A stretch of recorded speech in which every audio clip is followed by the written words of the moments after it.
Hey guys, today let's discuss this copy trading on DEX. We'll share other details. And again, this video is a global discussion. If you want to update the current subtitle, you can just click the closed captions and then go to settings and select your preferred language, guys. So today, andito tayo ngayon sa DEX, no? Wherein bago lang itong copy trading under the DEX nitong OKX wallet. So share ko din dito guys yung other tips kung paano pa mas mal-lower yung pinaka fees dito. And itong discussion natin is also for those who ask questions kasi this is on the decentralized ecosystem na copy trading. And ito meron ng ganong features na especially dahil dito karamihan ay may mga napatunayan na yung mga PNL nila o within 7 days makikita natin dito. We can sort as well yung negative dito, yung percentage profit as well, yung win rate makikita natin dito. We can sort guys.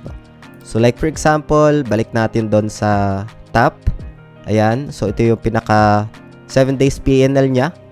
Pero we can see some decline dito sa kanyang spark lines. Pangalawa, maganda yung spark lines niya. Pwede nating i-check. Ayan, so ito yung pinaka-data niya within 7 days. Ayan yung pinaka-realized PNL. So we can go back. Ayan, makikita natin yung spark lines dito.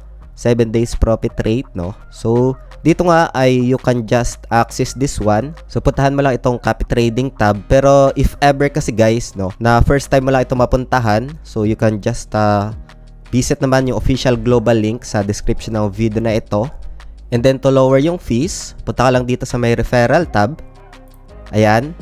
And then makikita mo dito guys na mag-input ka ng code, no? So lagay mo lang yung crypto fortune, pero if ever na nakalagay na siya, you can just confirm, or if ever na ganito yung lumabas, punta ka lang dito sa my enter referral code, no? And then lagay mo lang dito crypto fortune, ayan, for 10% discount, no? Ayan. And then after that, confirm mo lang. And then meron lang lalabas dito na another confirmation, so confirm mo lang. And then all set na, no? So you can just and then you can just tap this one, and then dito sa taas makikita mo na yung copy trading. Ayan. So dito makikita mo na yung mga nasa leaderboard, no, na mataas yung percentage. Ayan, nakasort na yan yung kanilang PNL trend. Makikita mo naman yung mga spark lines. Like for example, this one, maganda yung spark lines niya within 7 days, to. So if ever man na na-cross check mo na ito, so yung last activity makikita mo dito. So for example, this one. So may option dito guys na copy, no, ito. So yung last activity makikita mo dito sa taas. Ayan, 1 hour ago, 5 minutes ago, meron pa dito. Ayan, no. So makikita mo siya dito kung gaano ka-active itong mga traders na ito, no, dito sa DEX. So like for example, itong magandang spark lines niya din. So select ko lang ito. Ayan. Again guys, no, itong video natin today is just for ideas lang, for reference. It doesn't qualify as an investment or financial advice. Hope you get some insights dito, and especially sa mga nagtatanong, no. And again, hindi po ako financial advisor.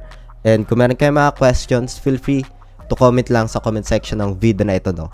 So pagkatapos nyan, you can just enable smart account. Confirm mo lang dito, enable. Select mo lang kung ilang days. For me, 15 days, and then confirm, no. So like for example, yung napili natin kanina, ito. So copy ko lang ito. Makikita mo dito yung details, no. Ayan, sa pinakataas, set up ka lang dito ng percentage, like for example 10%. And then after that, you can just confirm, no. So ganun lang siya guys na mag-work dito. And yung naselect mo na may copy trades, ayan, so dito mo makikita, no, andito naman sa may tab ng may copy trade. So katabi ng leaderboard under copy trading. So sa mga nagtatanong, feel free to comment lang kung meron kayong mga questions dito. May mga option din dito or categories like sniper, dev, fresh, pump smart money, influencers, no. So nakasort na dito. So you can explore this one guys. This is a quick update lang dito. And sa mga nagtatanong, sana nagkaroon kayo dito ng ideas. Gagawin ko to ng part 2. Kaya kung may mga questions kayo dito, ay comment nyo lang sa comment section ng video na ito. Isasama natin sa discussion on the next coming video natin. So, yun lang for today, guys. Maraming salamat ulit sa panonood. Ingat tayong lahat. Peace out. Bye for now.